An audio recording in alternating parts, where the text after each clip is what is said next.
Hi, friends. It's that time again. My name is Kenny Jang, and you're here for the Church Online podcast.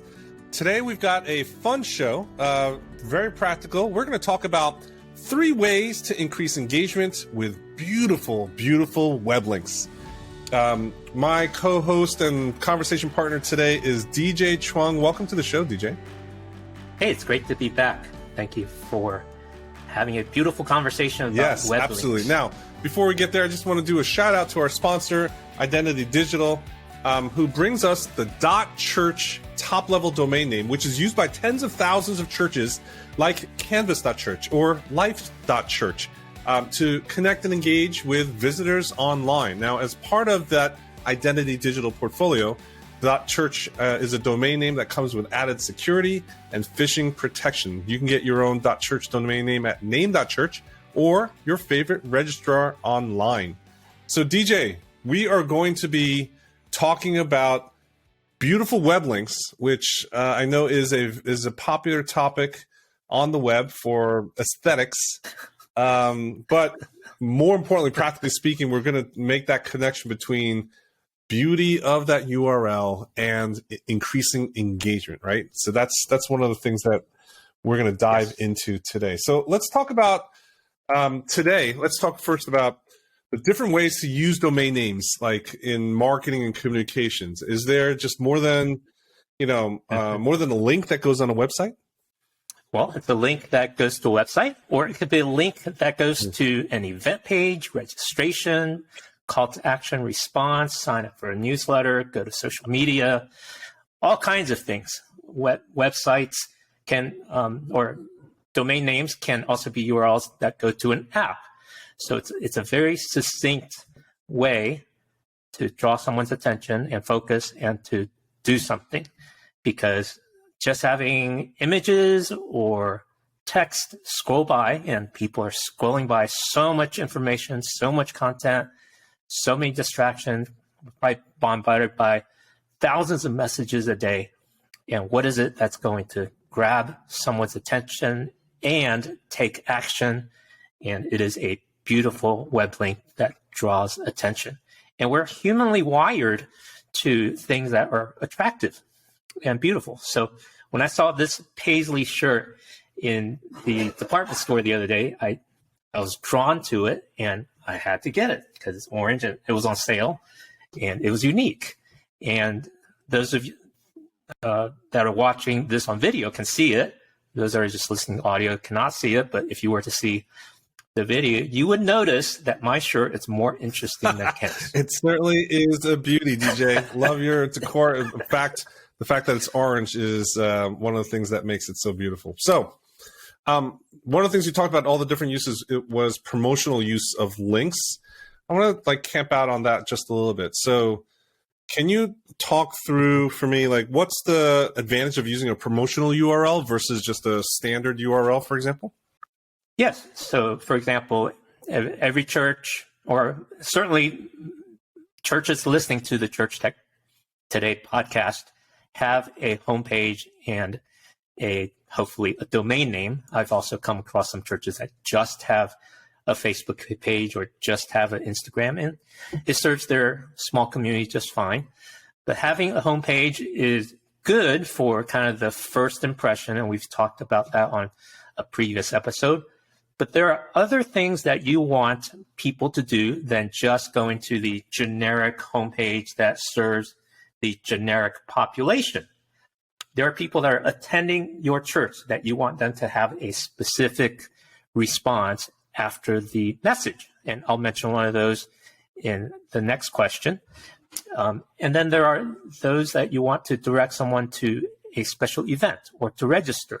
You don't want to have people wade through the homepage trying to find the button or the link or the menu. You want them to go right there and take action, because people are distracted. People need every bit of help to do the right thing that you want them to do. And a great frictionless experience serves people well. And at the end of the day, that's what we want to do, is we want to serve people well so that they engage more and don't waste time doing unnecessary things. I will say I do get a message from you now and then, either a voicemail or a text or an email, whenever I use bit.ly links. Now, usually I'm using bit.ly links, again, to shorten that URL and to get it out there. And sometimes you want to be a little less obvious of what the destination is back to the main URL. Sometimes not. But what's so bad about using, say, a bit.ly shortcut URL? There's some other tiny URLs is another one that I use sometimes. But you kind of remind me of the branding opportunities. So tell me that. Why is it so bad to use bit.ly shortcut, to start with? Well, for at the very two reasons. One, it's dangerous. So when I see a bit.ly link, my immediate reaction is, and I'm not paranoid on the internet. I'm pretty public, and thank God I haven't had identity theft in 20 years. And people that have been online even less have identity theft, but I take other precautions. But whenever I see a shortcut link like a bit.ly or a tiny URL, I never click on it, just as a habit that I formed because I don't know where that's going. And it's so easy to disguise URLs now with spamming and phishing. And so I use something that's called redirect. Let me get the right URL here. Redirect.li. That's a new one. I haven't heard of that one. So I use redirect.li to deconstruct those URLs. And that works across all those shortcut URLs. Or for a bit.ly link, you can actually copy and paste that bit.ly link and add a plus sign on the end of it. And it will show you the destination. Oh, I love that. So redirect.li, you put any bit.ly link or any shortcut URL, and it just expands and it tells you what it is before you go there. Yes. Yeah. Number one, it's dangerous to just click on a link that starts with bit.ly or tinyURL or some other shortcut maker. And then secondly, they're really hard to share. Now, I was at a prominent name brand mega church in the state of Texas. I'll give you that little hint. And sitting there in the 8th row, and they were an awesome church, very hospitable. When they found out we were visitors, the usher escorted us to the seat. We had a clear view of the pastor. And during the pre-service slideshow, they were going through different announcements, and I was surprised to see a bit.ly link without any custom wording. So it was letters and characters, random, right? Like URL, XJ764, like that, just alphabet soup. Oh, how'd you know? So it was a bit.ly link for a skating party. And if I had access, or if they looked, how many people actually clicked or typed that link for that skating party, I'm pretty sure it would be 0. Because people are sitting in the pew, they're not going to catch the alphabet soup of characters and numbers and letters to type it in and go to that URL to sign up for the skating party. So it's useless to just put a link out there with random characters. And then thirdly, you mentioned it's a lost opportunity for branding. Again, because we're in an attention deficit society, every little bit that we can bring repetition and impression and reinforce our church brand is a positive thing, because then when someone sees a link that's associated with your brand, it does two things. One, it reinforces your church brand, your church name, and increases that affinity. And secondly, it's a trusted link. Someone at the church created that link, so you can have more reassurance and less hesitation to have to check over time, right? Like over time, you see it used by the church over and over again. It's a little bit safer now. Okay, I get it. Especially if you're a church, we shouldn't be using these other shortcut services potentially. So you're saying, how can a church have its own shortcut URL, right? And especially when the URL of the church sometimes is not short. There's a lot of times where the main website address is long. What do you suggest in that situation then? Yes, right. Yeah, so I did some research, and on the .church space, there's a URL shortener that's being used at iabc.church. And that domain is connected to a platform called Rebrandly.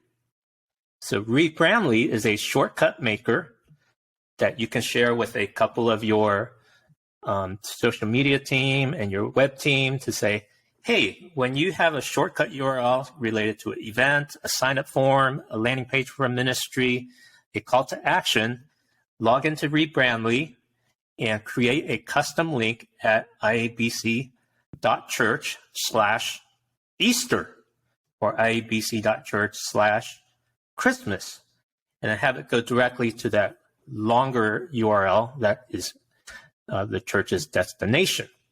Now, what's nice about the shortcut URL, it fits in a tweet better, it fits on your social media graphic better, and it's more memorable. So iabc.church/keyword is much easier to include in your announcements, in your social graphics, than something much, much, much longer. And many churches have long URLs, and it saddens me to see when people say, go to our church and search for the keyword, whatever. I'm like, come on, are we still having to use so many words to bring a call to action? And the longer it is, the more words you use, there's a diminishing return. And well, you're a Church Tech Today audience, you're sensitive to every friction point and anything that's a hurdle that lowers response rate. So the tip here is use a nice, clean, shortcut URL. And you don't have to get a brand new domain. You can even use a subdomain in your existing URL if you already have a sufficiently short I saw domain a name. church that used the subdomain events. So it was like event.abcchurch.easter /Easter/VBS/ They use the subdomain as their the main stem of the URL for redirects. And so I'll mention 3 shortcut URL makers. So you can actually use a platform that does better tracking in terms of statistics, and then can give you that custom keyword that's memorable and easier to share. So Bitly actually has a free... So what are the 3? Okay. Well, we're going to add it in the show notes. True. So you don't need to write it down. Just add it to the show notes. All right. Make it easy for you. Again, we're here to serve people. At the end of the day, we're here to serve people. So we're going to add these in the show notes, but I'll mention them so that at least you've heard them, because again, repetition. So Bitly is very popular, but they offer a free service as well as a paid service under $10 a month. You can attach your custom domain name or a subdomain name to a Bitly platform, and then use keywords to create links. TinyURL also has a custom domain name option. And then Rebrandly has a custom domain name option, along with, they're both freemium. So free level, you get the Alpha Soup, and then you pay the $10 a month or so and get the custom domain name. So I highly recommend the custom domain name. Not only does it make it easy for users to engage with you, you get a beautiful link plus statistics. Statistics are valuable because then you see what's effective. And if you're a larger church or you want to see what is working better in terms of your marketing, you can actually use 2 different URLs and see which one engages your people better. Absolutely. You can create multiple redirect URLs for the same destination URL, and then use them in different channels. One for social media, one for email, one for on-stage announcements, etc. That's a great way to do data tracking. I've done that before. Now, DJ, you've mentioned there's a third way that you typically say that churches can use domains for social links. Can you share a little bit about that? Yes, social links. This is kind of a novel way to use domain names, but we've found several churches doing that. And there's a couple churches out there in the .church world that use it as a redirect to their Facebook page. So instead of having a website that's built on WordPress or some other content management system, and by the way, like 43% of the internet is using WordPress. for their websites. And that's probably true for many churches as well. So very popular, free content management system, free in terms of the software. You still need web hosting. But oswego.church is a domain name that automatically forwards to their Facebook page. Oswego is spelled O-S-W-E-G-O. And we can add a link in the show notes, and you can click right through, and then they put that on their graphics. Oswego.church is on their graphics, but it actually goes to their Facebook page, which is a longer URL, facebook.com/oswego.church, which is kind of long to squeeze into a graphic, but oswego.church fits right on any social graphic, very cleanly, very nicely. And there's another one that we found, respond.church. Pretty handy. It goes to a link tree of a Seacoast church that has a hyphen in their URL. But respond.church, they should say it at the end of every service and say, go to respond.church and connect with us on the Connect card and social media and whatever else. Very handy, respond.church. So you can make a domain name, your call to action, without the slash, without the keywords, just a clean domain name, call to action. That's so interesting. I'm just thinking through my head of use cases. Andy Stanley features the URL for their top 3 every single week. And I think it is northpoint.org/top3. I don't remember, it's top-3 or top 3. Is a 3 spelled out? I actually don't remember right now. I remember him doing the call to action, but they could do top3.church, right? And that's just easy. And then you actually go there every single week. That's a similar use case, right? Yes. Yes, that would be a similar use case. And while we're at it, let me mention one more use case, one more example of how to use domain names to increase engagement. So promotional links. I have 3 examples of those I want to share with our viewers and listeners. So there's a church down in, where is this? I think it's in Texas. It's called Blessed Hope Fellowship. And as part of their billboard campaign, they use bhf.church. Right there on the billboard, when people are driving by at 65 miles an hour, they probably don't have time to catch a long URL with keywords and all that. So BHF, Blessed Hope Fellowship, actually it's in Southwest New Mexico, uses a billboard and puts that URL, that very short, clean domain name, easy to remember for drivers who come by. They have that impression, bhf.church, and then when they go home, they can type that right in and respond to engaging with that church. So great promotional through your whatever marketing or billboard campaign. Another example is event-based. We mentioned that a few times, but I wanted to show you an example. bettertogetherevent.church.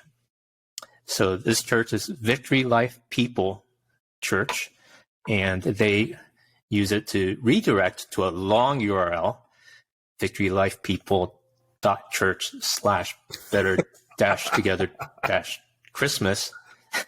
Very long URL, right? But not very easy to share. But by using a domain name that goes directly to that landing page, bettertogetherevent.church, makes it easy to share. Love it. Makes it easy to promote.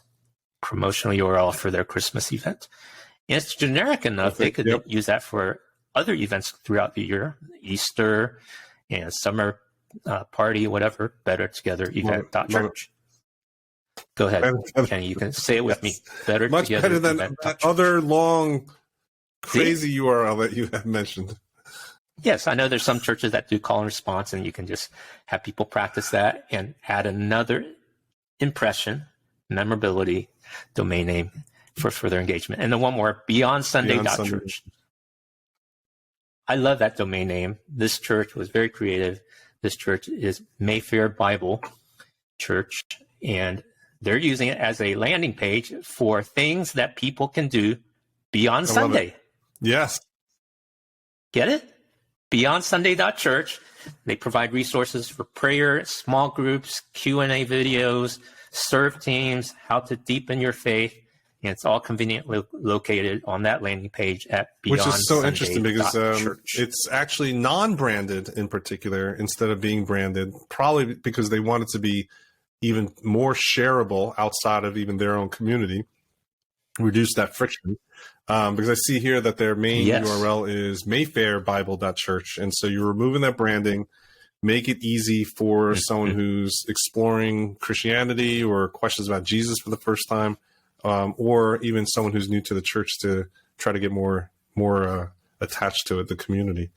Wow. So you've given us a lot. I've taken a lot of notes. What we're going to do is we're going to put a lot of these links in the show notes. DJ, as we cap out today's episode, what would be like the number one piece of advice you would give to someone who needs to bring it back to their team and say, hey, I'd like to try to use a beautiful web link, a secondary URL to be able to use in our marketing communications? What would you give that person advice, how to bring up the subject, or what's the best approach for it?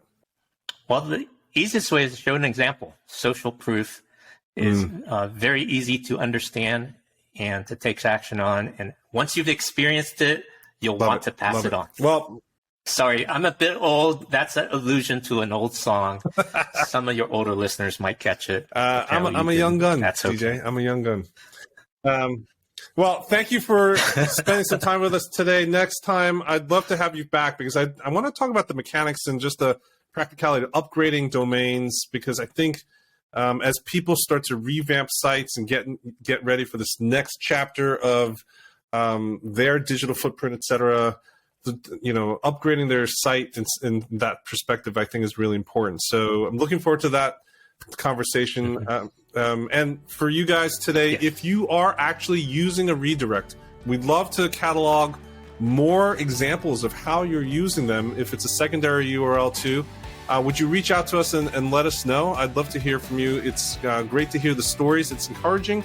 It also helps us provide more, like DJ said, more examples and social proof to other leaders so that they can actually start to increase their engagement by using these advanced techniques of communications on the web. So email me at kenny@churchtechtoday.com, and we'll be back here next time here on the Church Online Podcast. I'm DJ Chuang and Kenny Jang here.